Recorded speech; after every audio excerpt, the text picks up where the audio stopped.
go. Drug Addiction by Mark Deere and Mike MacArthur. Alright, what is drug addiction? Drug addiction is considered a dependence on a drug or medication. It starts out casually, then you increase your use and dosages. Types of drugs: marijuana, opium, cocaine, barbiturates, methamphetamine, ecstasy, and acid. Alright, symptoms of drug addiction. Feeling that you have to use it regularly, failing in your attempts to stop, making certain you maintain a supply, spending money that you don't necessarily have, doing things to get the drug that you wouldn't do, feeling you need the drug to deal with problems, doing risky activities, and focusing more time and energy on the drug. Trying to quit. Many users at some point will try to quit. Most of them will fail, and they'll try again, but they'll keep failing. And without support, it's nearly impossible. There's many programs out there to help addicts. The most common is rehab.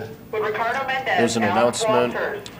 Sarah Kaluna Cheryl, Tiffany Arbuckle, Jack Schnell, and Josh Bowtight, please report to the main office. Okay. The most common is rehab. At rehab, you are admitted, and then you could talk to counselors.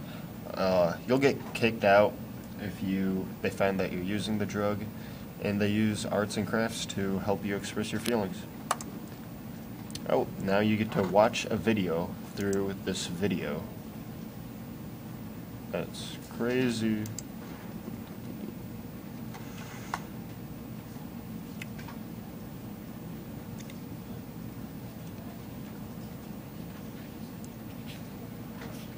Oh, the video will begin in 30 seconds.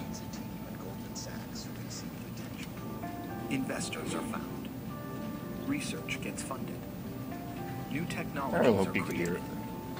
it. The mobility revolution gets going. Millions of people's lives change. And a global innovator called SanDisk makes progress.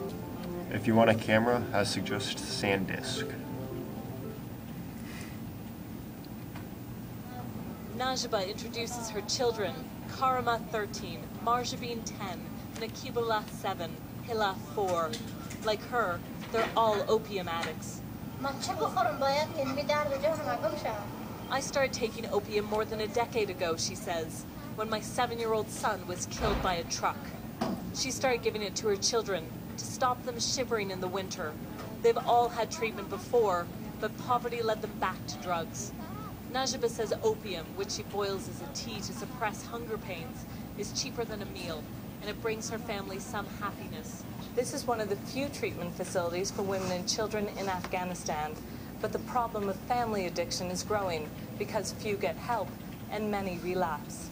There are 1 million Afghan drug addicts according to the United Nations, but drug counselors say the true number is at least double, with women and children making up 1/4 of the addicts.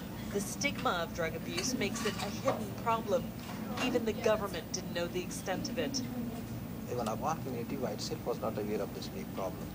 Most of the people thought that we are producing only, but not consumption. When it comes to producing heroin, Afghanistan is unrivaled, with over 90% of the world's supply, according to a recent United Nations study. Dr. Torpike Zazai runs the Family Treatment Center, treating over 100 children in West Kabul. She says children get addicted quicker, and it's harder for them to quit. For every addicted mother, there is on average 4 addicted children, she says. If something isn't done today, the country will lose a generation to drugs. Najaba's oldest child, 13-year-old Karima, is worried as well. She recently started taking opium on her own. I'm concerned my family will be addicts all their lives, she says. The family is planning to return to rehab. Karima hopes this time she'll beat the odds and become a normal teenage girl. But that will be difficult in a country which is the world's largest producer of opium poppies. Mandy Clark, CBS News, Kabul. No, did you stop the recording? No, don't stop. All right, drug addiction is everywhere. Finally tonight, when the Vietnam War ended, yeah. there was no official ceremony welcoming the vets home, and many vets were shunned. 4 decades later, some folks in North Carolina, including the USO, wanted to make things right.